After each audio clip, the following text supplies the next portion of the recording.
Fala galera, beleza? Sumindo aqui por um tempinho, né? Tava em outros projetos, mas vamos lá. Ibovespa subiu bastante no último mês, quase 7%.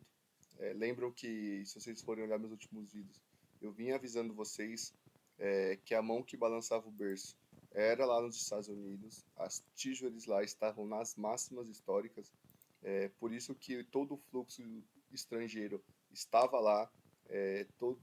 Nós, países emergentes, iríamos sofrer muito, porque lá é a economia mais segura do mundo, então lá pagando muito acima da média, a tendência seria o fluxo ir todo para lá, beleza? E como a nossa bolsa é muito dependente do fluxo estrangeiro, o volume, só para vocês terem ideia, representa mais de 50% o volume estrangeiro de toda a nossa bolsa.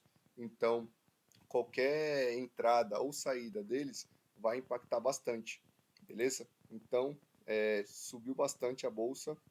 Quem aproveitou conseguiu ganhar muito dinheiro, tudo praticamente subiu, Bitcoin também.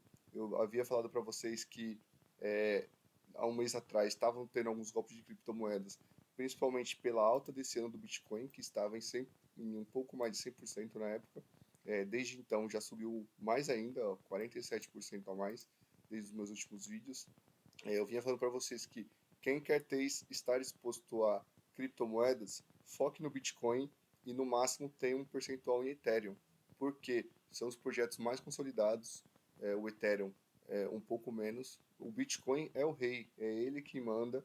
é, ele não tem, ele não tem essa, ele tem mais histórico, ele tem uma ideia central por ele, entendeu? E ano que vem eu avisei para vocês que teríamos o halving, que é um evento muito importante, onde a oferta de bitcoins será ainda mais limitada. Então, o processo deflacionário dele acontecerá ano que vem. E normalmente, sempre temos ciclos de altas após esse halving, beleza?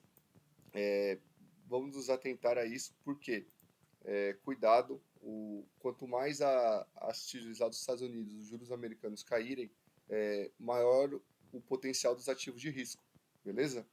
Vamos focar aqui agora no nosso Ibovespa, que subiu 6,7% no último mês, no nosso ano quase 20%. Muitas ações subiram, até aquelas que eu comentava com vocês que eram muito arriscadas, como a Magazine Luiza, subiu quase 25% esse mês.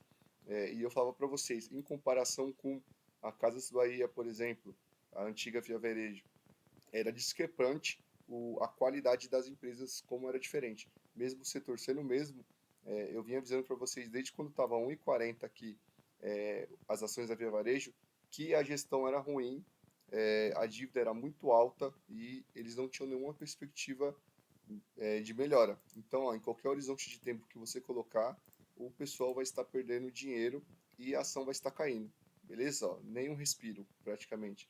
Já a ação da Magazine, ela seria mais sensível aos juros, como eu disse para vocês, porque ela tem mais perspectiva. Mesmo assim, ela ainda está em um horizonte maior de tempo, ainda está caindo, porém, ó, aqui no começo do mês ela estava em 1,30 centavos e já está mais de 2. Então, se os juros cair mais aqui ainda no Brasil, a tendência é a Magazine ter um lucro maior, porque ele está tendo muita despesa financeira, beleza? Então, prestem atenção nisso. Quanto ao petróleo, que eu vinha sempre falando para vocês, que ele era uma peça importante na nossa economia por causa da inflação. Aqui no Brasil nós dependemos muito da nossa logística, é feita muito por caminhões, mais de 80%. Então ela impacta muito, beleza? No último mês, ó, caiu 5% e, consequentemente, as empresas de petróleo aqui mais famosas que eu comento com vocês caíram um pouquinho também esse último mês, ó, Prio 3 e Petrobras. Lembrando que Petrobras é mais focada em dividendos, tem um risco político que vocês devem se atentar, e a Prio é mais crescimento com uma gestão muito melhor, beleza? Vamos voltar aqui nas perspectivas que vocês devem ter para para esse fim de ano e o próximo ano. Por quê? O FID, os especialistas estavam confiantes que os dados do payroll viriam melhores do que antes. Porém, o emprego, a criação de empregos lá foi de 199 mil vagas e o salário dos americanos ainda estavam alto. Então, foram acima da média que esperavam. Não foi tão ruim, porque foi menor do que os últimos da reuniões, porém a expectativa era de deles serem ainda menor. Frustrou um pouquinho os especialistas, porque se viessem na expectativa deles, a chance do Fed diminuir a taxa de juros o quanto antes seria maior. Agora, com esses dados, a probabilidade já é mais baixa, beleza? E quanto mais forte e rápido eles diminuírem a taxa lá, melhor será para a economia mundial e principalmente a gente que somos países emergentes, beleza? Vamos ficar atento a isso, que vai ser um destrave importante para o nosso Bovespa. Aqui estamos um pouquinho na máxima. Para você que não aproveitou essa alta, tome cuidado. Estamos em um momento de consolidação, então temos que aguardar dados. Pode ser que haja uma realização. Não seja ganancioso. Você que não quis comprar aqui quando a gente falava que era barato, até deu uma nova oportunidade ali no meio